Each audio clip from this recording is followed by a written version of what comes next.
Hello my Leicester, मैं हूं आपका दोस्त S D the horror studio. और आज मैं जो कहानी आपको सुनाने वाला हूं वो एक सच्ची घटना पर आधारित है और इस कहानी को इंडिया की अर्बन लीजेंड कहा जाता है। तो आज हम बात करने वाले हैं द हंटेड विलेज कुलधारा के बारे में।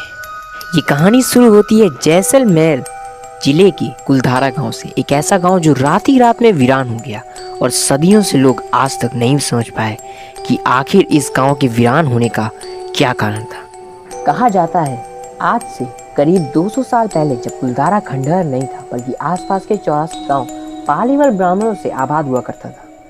लेकिन फिर जैसे कुलधारा गांव को किसी की बुरी नजर लग गई, इस गांव पे जिसकी गंदी नजर पड़ी वो शख्स था रियासत का दीवान सालम सिंह, अयाज दीवान सालम सिंह, जिसकी गंदी नजर गांव की एक खूबसूरत लड़की पर पड़ गई।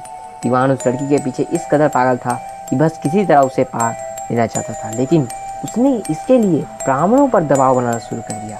हद तो तब हो गई जब सत्ता के मद में चूर उस दीवान ने लड़की के घर संदेश भिजवाया कि यदि अगले पूर्णमासी तक उसे लड़की नहीं मिली तो वो गांव पर हमला करके लड़की को उठा ले जाएगा। दीवान और गांव वालों की ये लड़ाई अब एक कुंवारी लड़की के सम्मान की भी, गांव के आत्मसम्मान की भी।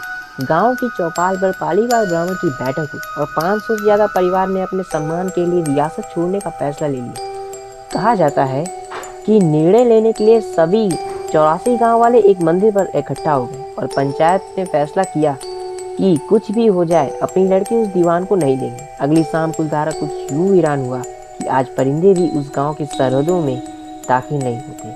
कहा जाता है कि गांव छोड़ते समय उन ब्राह्मणों ने इस जगह को श्राप दिया था। बदलते वक्त के साथ 82 गांव तो दोबारा बन गए, लेकिन 2 गांव कुलधारा और खाबा आज तक आबाद नहीं हुए हैं। ये गांव अब भारतीय पुरातत्व विभाग के संरक्षण में है, जिसे दिन की रोशनी में सैलानियों के लिए रोज खोल दिया जाता है। कहा जाता है कि ये गांव अभी भी उस श्राप से आज़ाद नहीं हुआ है। टूरिस्ट प्लेस में बदल जा चुके कुलधारा गांव में घूमने आने वाले लोगों का कहना है कि यहाँ रहने वाले पालीवाल ब्राह्मण की आवाज़ आज भी सुनाई देती है। उन्हें हर पल ऐसा एहसास होता है कि कोई आसपास चल रहा है और बाजार के चहल पहल की आवाज़ें आती हैं और महिलाओं से बात करने और उनकी चूड़ियों और पायलों की आवाज़ हमेशा आती रहती है। प्रशासन ने इस गांव की सरहद पर एक फाटक बनवा दिया है।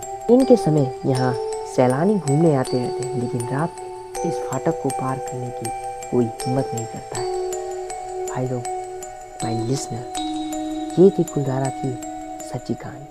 अगर आपको ये वीडियो पसंद आ रहा है तो वीडियो को लाइक कर देना और चैनल को सब्सक्राइब कर दो और जल्दी से ड्रीम पार्ट 1 का एम पूरा कर दो यार, जिससे मैं ड्रीम का पार्ट 2 अपलोड करूँ। Bye, thanks for listening.